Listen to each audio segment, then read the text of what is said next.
Hello, we're in a heat wave. Today is Monday and it is the coolest it's gonna be all week.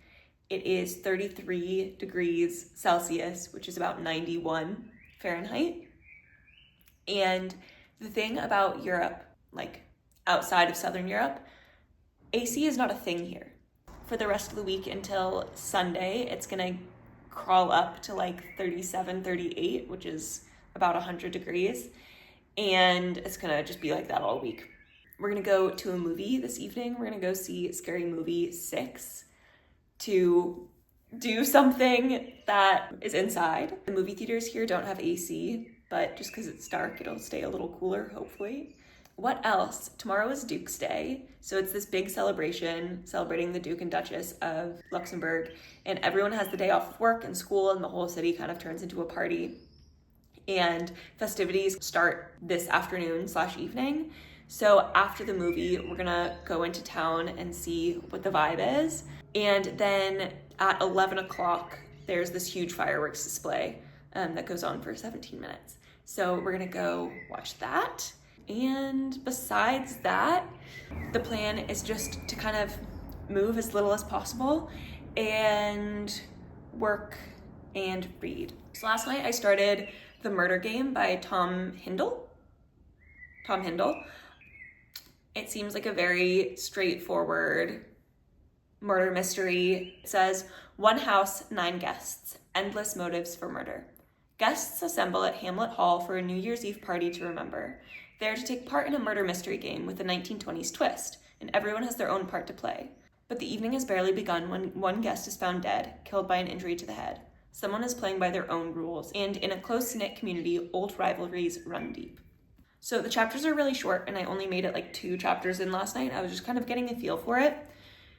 And it's already very classic murder mystery, like kind of Clue vibe, where you're getting introduced to every character that you're going to deal with, and at the end of every chapter, they're alluding to this big tragedy that happened. Something terrible happened at this lighthouse, and a very beloved member of the community wanted to turn it into a memorial, but some other person related to the town who moved away and is now back ended up like stealing the contract and buying the lighthouse and is trying to turn it into a luxury mansion. So there's a lot of animosity towards him.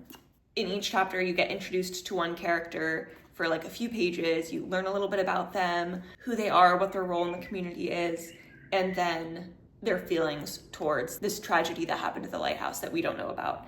And I'm very ready to have a very classic murder mystery to follow, but I already feel myself getting annoyed at the trope of everybody knows that something happened and we're gonna allude to it, but we're not gonna tell the reader. I can already tell that that's gonna be a little bit annoying, but I think it'll be a quick read. I need something fast-paced and easy to read, and I think this will be a good contender for that. And we'll see how much I can read during this heat wave and how we survive. We got nowhere to be, just a slow dance with the summer heat. The world outside can't... Okay, I've been reading for a little bit on the couch, and I'm on about chapter 9. I'm like 80 pages in, and it's very what I expected so far. You know, you can kind of see the little breadcrumbs being dropped and where the plot devices will come in, which I don't mind. As I mentioned in my last video, I'm not a very adept mystery reader, so it feels like a nice, chill, easy to follow mystery. Am I loving it? No. Do I think it's gonna be like an amazing plot? No. I think it'll probably end up being a 3-star, but for now I'm having a good time, and it's the level of brain activity that I need in this heat. But there's like a character who's constantly puffing on an inhaler, and it gets mentioned so often that you're like, okay, that's gonna be important. The murder hasn't happened yet, but I think it's pretty clear who's gonna be murdered because they're the only person that everybody has a reason to hate. So I'm having, you know, a fine time. That's all I got for you. The world outside can't wait a few. 'Cause right now we got nothing else to do. The sun is peeking through the cotton white blinds. Your hands still tangled up in mine. Why is that the longest straw in the world? Feet on the wall, your head on me, floating easy. We got nowhere to be. Got nowhere to be.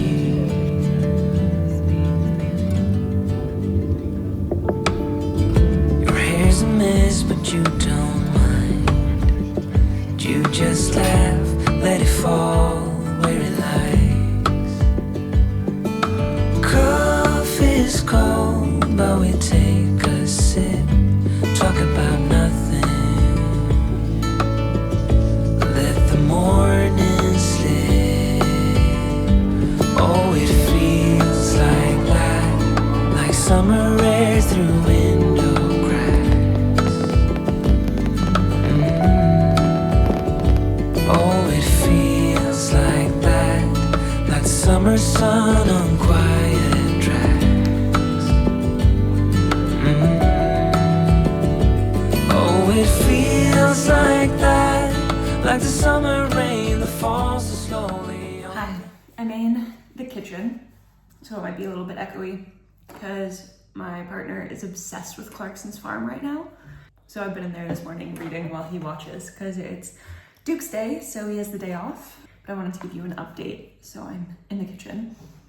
I'm now on chapter 27, page 220, and it is going exactly as expected. And the murder has happened, the police are there, and things are being explained, like some things that happened years ago that in the first 20-ish chapters were alluded to, but the audience doesn't know.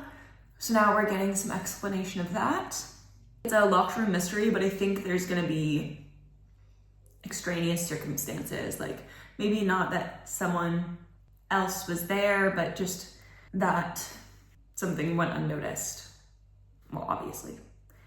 And what else?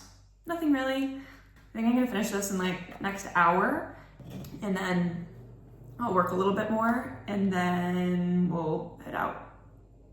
Yeah. So that's what's going on with me.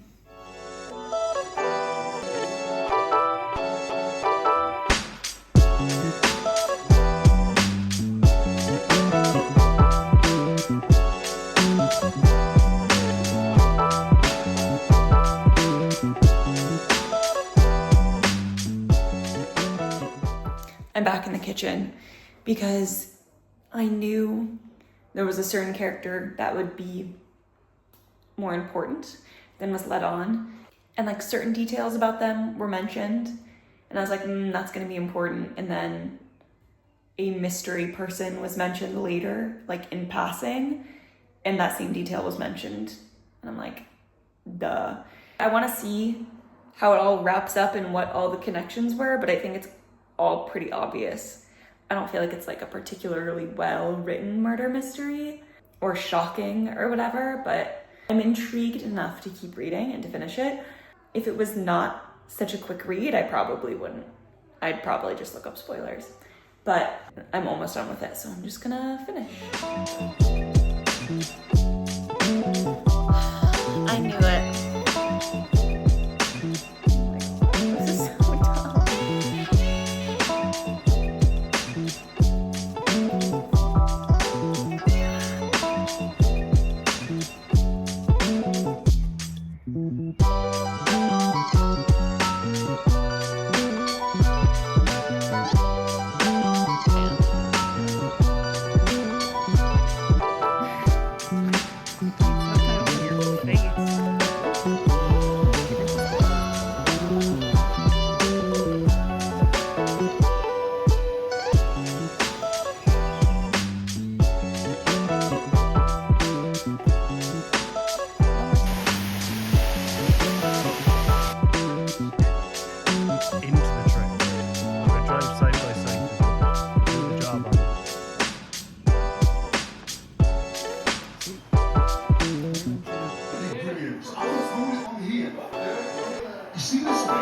I'm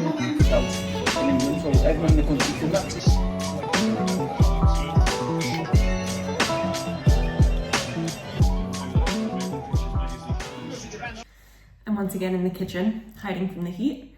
Yesterday, before going out, I finished The Murder Game by Tom Hindle. And as you probably saw from my reaction, I was unimpressed. I felt like everything was very obvious. This is not me being like, oh, I'm so smart, I figured it out. It's kind of the opposite. I am someone who am not super into mystery thrillers, so I'm surprised that it was quite so obvious to me. I mean, I had like a fine time reading it. I'm teetering between 2.5 star. I guess it's probably more like a 2. I didn't hate it, but nothing about it was super interesting to me. But now I'm trying to decide what to read next. I've got a few options. My first thought was maybe I'll go into another mystery and have that be the theme of this Beat the Heat vlog, because I have the Twyford Code by Janice Hallett. And this book, I believe you're trying to solve the mystery along with the characters, which I thought could be fun. Edith Twyford was once a world-famous children's author, but now her only legacy is the rumored existence of the Twyford Code, a series of clues hidden in her books leading to what? No one knows, but that hasn't stopped speculation. And then at the end, it's like, the race is to solve the mystery of the century. Can you get there first? So I think I'm supposed to be trying to solve it along with the characters. So that could be fun. And then I have 2 shorter books. I have another Clarice Lispector, who she is someone who is pure heat of summer, August reading to me. And so I have An Apprenticeship or The Book of Pleasures by Clarice Lispector. Her books are always a little bit like a philosophical wonderings and musings on life rather than plot. I love Clarice Lispector and her writing, so this is up there. And then I have a book of short stories. I have Wild Swims Stories by Dorte Nors. It's a translated book. In Wild Swims, Dorte Nors plumbs the depth of the human heart from desire to melancholy and what lies between. 14 effervescent stories follow men and women full of restless longing, seeking home but rarely finding it. A lie told during a ferry ride becomes a festering wound between schoolmates. At a remote cabin, a writer finds unexpected friendship with an ex-lover's mother. A woman taken with the idea of wild swims ventures as far as the local swimming pool. All of these are possibilities. I guess you'll see what I choose to read next, and maybe I'll get through 2 of these in the next few days.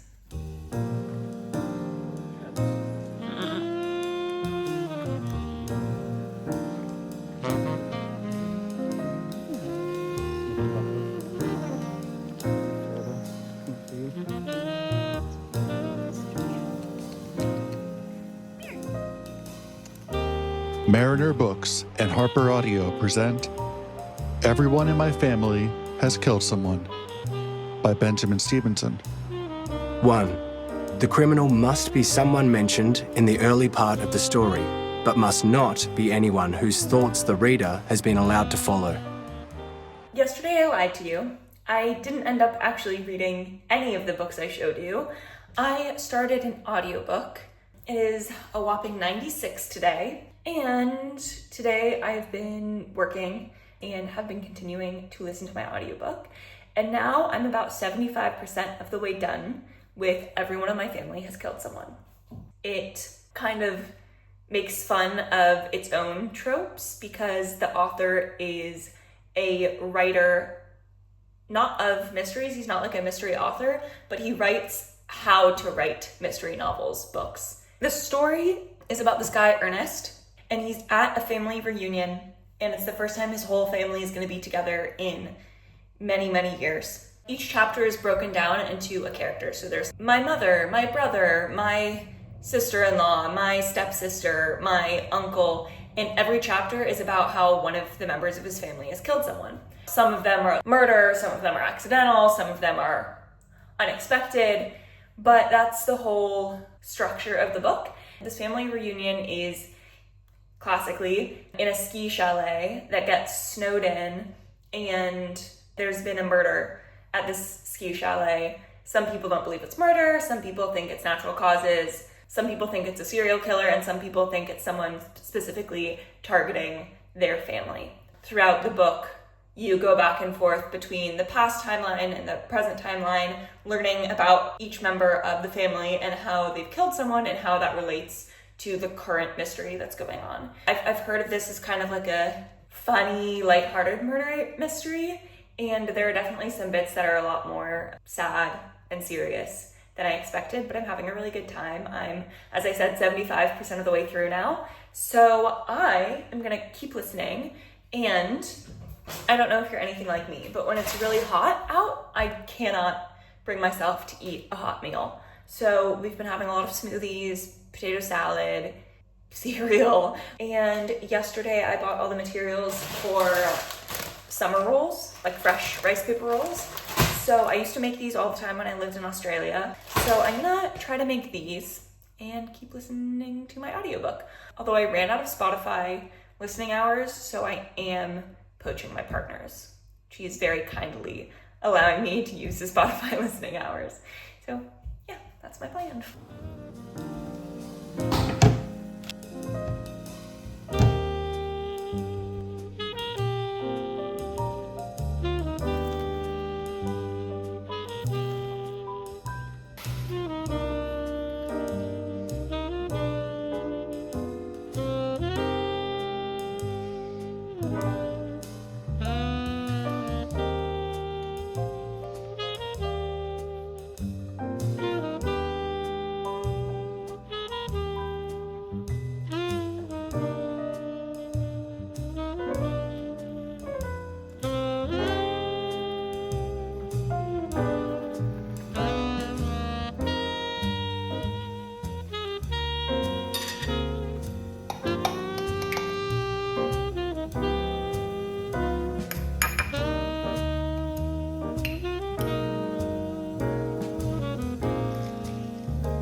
Hi, you are once again in my cupboard.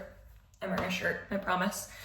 Last night, we went for a very short walk and then spent, honestly, most of the evening playing Lego Pirates of the Caribbean video games. I don't really play video games, but we're spending so much time inside that we wanted to do something together that didn't take effort.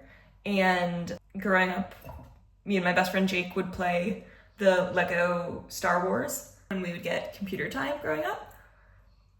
And so thought it would be fun. It is very fun. Oh, I only have like 3 chapters left of Everyone in My Family Has Killed Someone. I'm liking it a lot more than the one that I just read, which I don't remember the name of. It's gonna be 40 degrees today, so forgive me if my brain is not working at max capacity. But I'm liking it a lot more than that one. It's not like my favorite mystery of all time. I think I'll end up giving it 3.5. It's like a very just easy to listen to, fun murder mystery. That's all, really. I don't have much more to update you on. Definitely raining over there.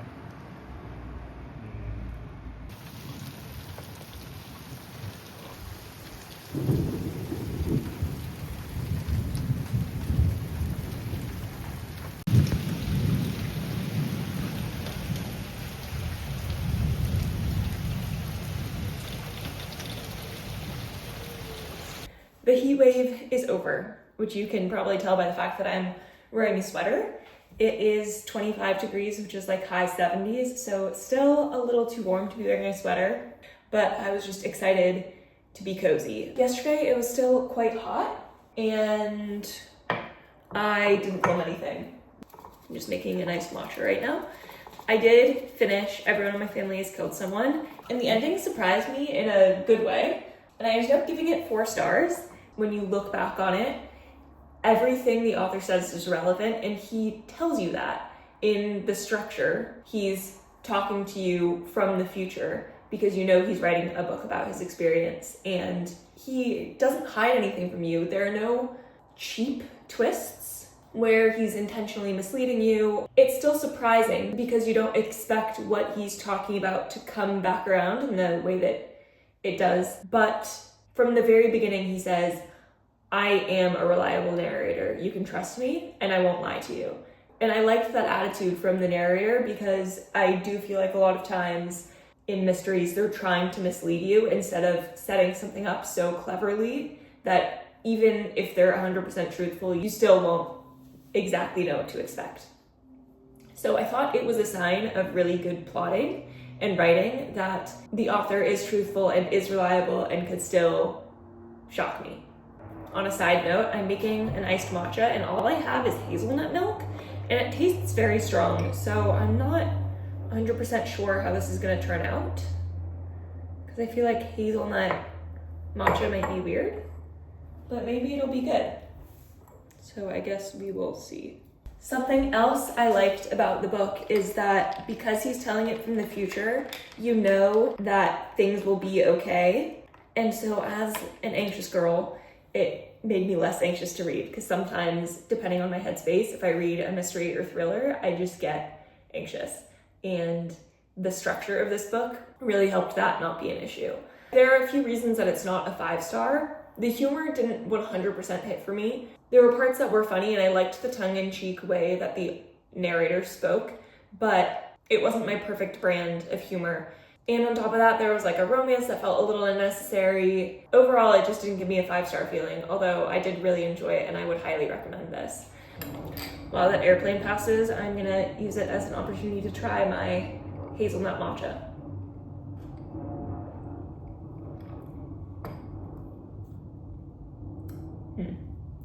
I like a very matcha-y matcha, like I like that grass taste.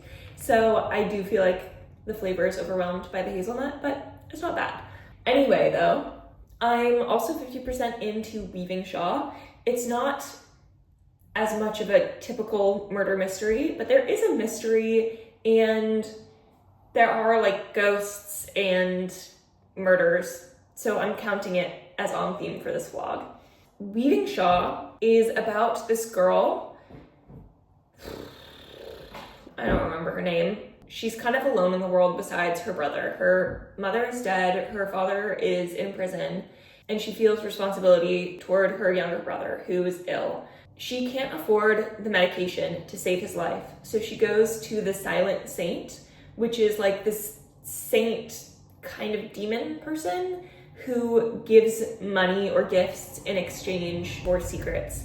And she has the biggest secret of all. She can see ghosts. So she goes to him to tell him her secret in exchange for the medicine that will save her brother. But she ends up getting entangled in the affairs of this Silent Saint. And she ends up having to work for him for a certain amount of time to find the answers to a mystery that he presents about this guy who's dead, who I forget the name of, but he is the former owner of Weavingshaw, which is this big, like, gothic manor in the city. I'm not loving it. First of all, I feel like this Silent Saint who's so evil, but really respects the main character because she's like strong-willed and rebellious, and of course he's handsome, so I think there's going to be some romance there, which I am not feeling the chemistry for. And also, everything is just a little bit confusing. Like, I don't know if it's because I'm doing this partially on audio, but I don't fully understand who all these people are, or like the background of the world. I think it could be really interesting because it has a lot of commentary on immigration and refugees and classism related to xenophobia. But I don't feel like I'm getting much from that commentary.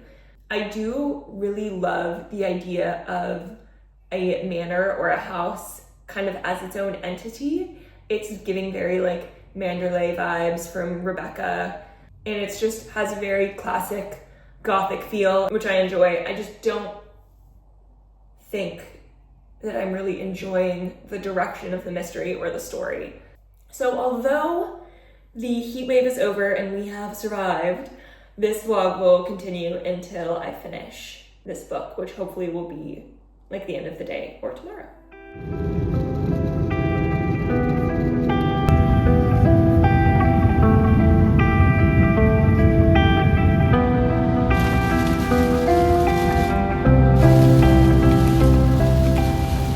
Hey, I just wanted to wrap this up real quick. I didn't end up finishing Weavingshaw before I left, and so I just finished it on the plane. I'm back in the US for a few days before I leave to Costa Rica to lead a teen tour. For those who don't know, I lead teen tours over the summer, and my first one this summer is 3 weeks in Costa Rica. I am wearing a shirt, by the way. This is the same shirt that I was wearing the other day that looked like I wasn't wearing a shirt. I finished Weavingshaw on the plane, and I did indeed step out of one heat wave straight into another because it is 38 degrees in Princeton today. I'm in New Jersey at my sister's place. Yeah, so it's like 38 degrees, almost 100 degrees. It's 4th of July, which I forgot about. Oops. But I just wanted to give you a final update on Weavingshaw before I closed out this vlog. Ending things not so much with a bang. I really didn't like Weavingshaw, actually. Honestly, if it wasn't the only book that I had downloaded for the 8-hour plane ride, I probably would have DNF'd it. But the situation forced me to push through, which I guess is kind of good because it's a book that I've seen around quite a bit. I ended up giving Weavingshaw 2 stars. Like a generous 2 stars too. I was intrigued by the concept because I do love a house or a building that is like an ominous presence, but it felt like I was being spoon-fed the wildly obvious emotions that we were supposed to be feeling. It was a lot of telling, not showing, instead of trusting the audience to understand the emotions or the subtleties of what was going on. The main character would be like, I can't believe that after hating him so much, now I'm starting to care for him. And it's like, yeah, we know because of the way that you're talking about him. And things like, it was clear to her that he was using a facade of nonchalance to hide his deep caring. It's like, yeah, we get that. I also felt less than zero chemistry between the main characters who are supposed to have a romance. I just read my first Isabel Cañas. It felt like a bad version of an Isabel Cañas book, quite honestly. It didn't work for me, which was a bummer because it sounded like an interesting concept, and it's obvious that the author writes atmosphere well, but it felt like the atmosphere was doing a lot of work to prop up a bland plot and lackluster characters, quite honestly, which sounds very harsh. I'm being harsh. It's hot, okay? Cut me some slack. I was literally rolling my eyes on the plane when Lena, the main character, and St. Silas are like getting closer and all this stuff. So that is my final update. A bummer that I ended on kind of a sour note. Tomorrow the temperatures here also go down, so I've officially survived a heat wave both in Europe and in the US. And I am officially closing my chapter on reading mysteries in the heat. I hope that if you were hit with the heat wave, you also managed to stay cool. So thank you for watching, and I'll see you next time.